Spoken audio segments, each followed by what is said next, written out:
Professora, nós melhoramos, professor? Estamos melhorando? Sem sombra de dúvida. Nunca houve uma manifestação mundial mais significativa em todo o planeta contra a guerra e invasão, não é certo, no Iraque, do que a que aconteceu, de fato, não é certo, neste início do século.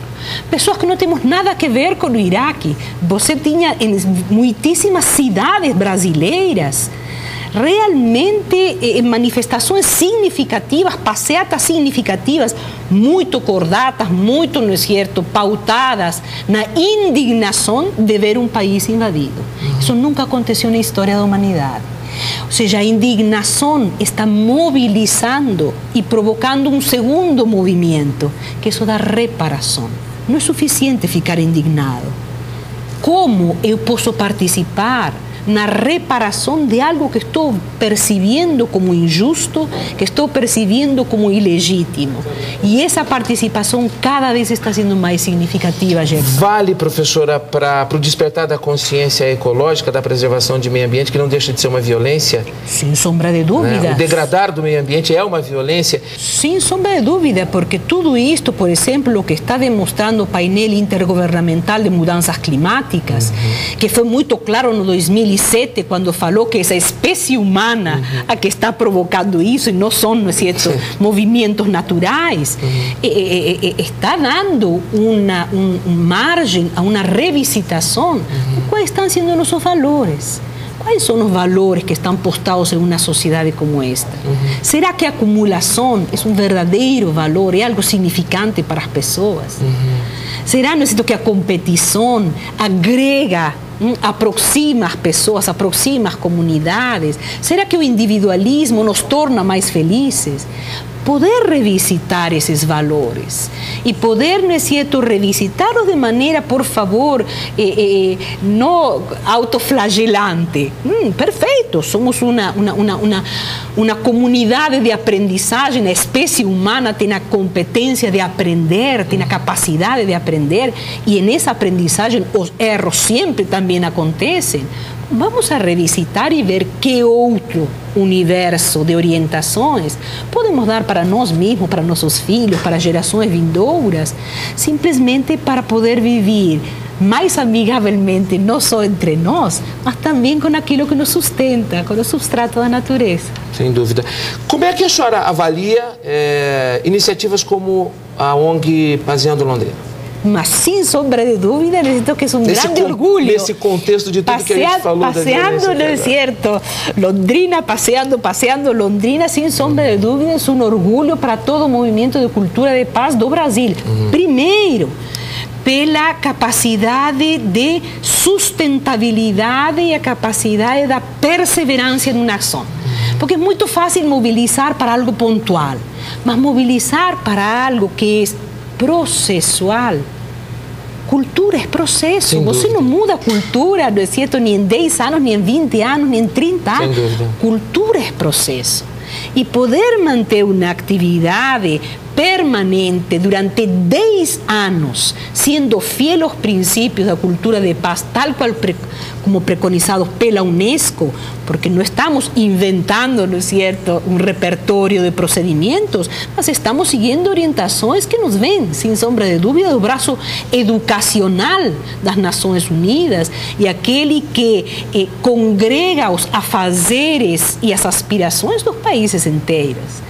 Então, para nós, realmente, o trabalho está liderando Luiz Cláudio Gagliardi aqui em Londrina, é motivo de uma imensa inspiração para todos os outros movimentos que estão espalhados no Brasil. A senhora corre o país na condição de fundadora da instituição não governamental Palas Athena. Depois do segundo bloco, quero falar com a senhora sobre o Palas Athena, mas de uma maneira geral, professor, a cultura de paz, os movimentos, a exemplo do que a gente tem em Londrina, essa iniciativa pioneira, em outros cantos do Brasil, a coisa vai bem também? Claro que sim.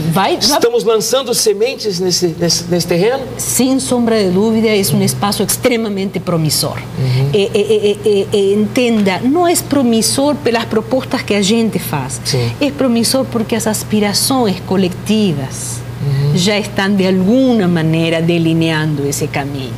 Você tem todos os movimentos de mediação de conflitos, negociação, criação de consenso, tanto no universo jurídico, quanto no universo empresarial, quanto no universo da alta diplomacia internacional.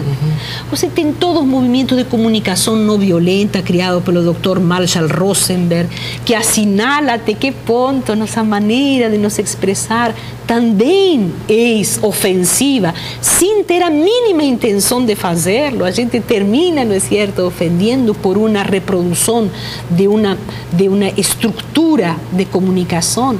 Você tem todos os movimentos de jogos cooperativos, no qual se aprende muito mais o prazer do partilhar de um jogo, quando o objetivo é reconhecer que para eu poder jogar, tenho que ter alguém, e se esse alguém não está disponível para que eu jogue, simplesmente meu divertimento não acontece. Então você tem um repertório muito grande de ações, de saberes e afazeres que nos vão assinalando sempre esse horizonte. Professora, vamos fazer um intervalo rapidinho. Depois, na segunda parte, quero falar mais a respeito do trabalho, da sua organização e da contribuição que espetacularmente ela tem dado para a cultura de paz, para a construção da cultura de paz no Brasil, na América Latina e no contexto da espécie humana. A gente volta daqui a pouquinho, tá? Um rápido intervalo, daqui a pouquinho a professora Lia Disquim ao vivo conosco aqui no Cidade Entrevista. Não saia daí, rapidinho, nós já voltamos. Estamos de volta com Cidade Entrevista. A nossa convidada de hoje é a professora Lia Disquim. Estamos falando de cultura da paz. Professor, falar em cultura da paz, está aqui na pauta que o Luiz Cláudio Galhardi, ele gentilmente nos ajudou a elaborar. A senhora é uma das fundadoras da instituição não governamental Palas Athena. Fala pra gente desse trabalho, professor. O que é o Palas Athenas? O que é que faz a sua instituição? Bom, tecnicamente é um centro de estudos filosóficos, entendendo por filosofia uma aspiração não apenas à reflexão, mas que essa reflexão possa tornar-se prática. Sim. E esse é o grande caminho, o grande laboratório de começaram muitas iniciativas extremamente interessantes, quais sejam o diálogo interreligioso, começou a criar-se de algum modo na Palas Athena, todo um repertório do que eu chamo dinâmicas relacionais, os trabalhos em grupo, os trabalhos de descoberta dramática através dos psicodramas. Es un lugar de encontro de saberes que siempre se están renovando, revisitando y ampliando.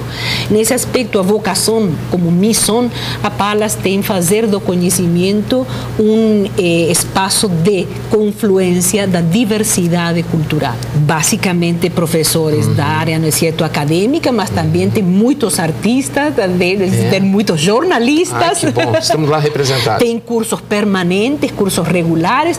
Agora, em abril, por exemplo, quem vai chegar é o Robert Walter, que é o presidente da Fundação Campbell. Sim. Joseph Campbell foi um grande leitor na atualidade, o grande leitor no século XX, do que são os mitos, do que são os símbolos, do que são os ritos, para que e como configuram nossa paisagem mental e nossa interpretação do mundo.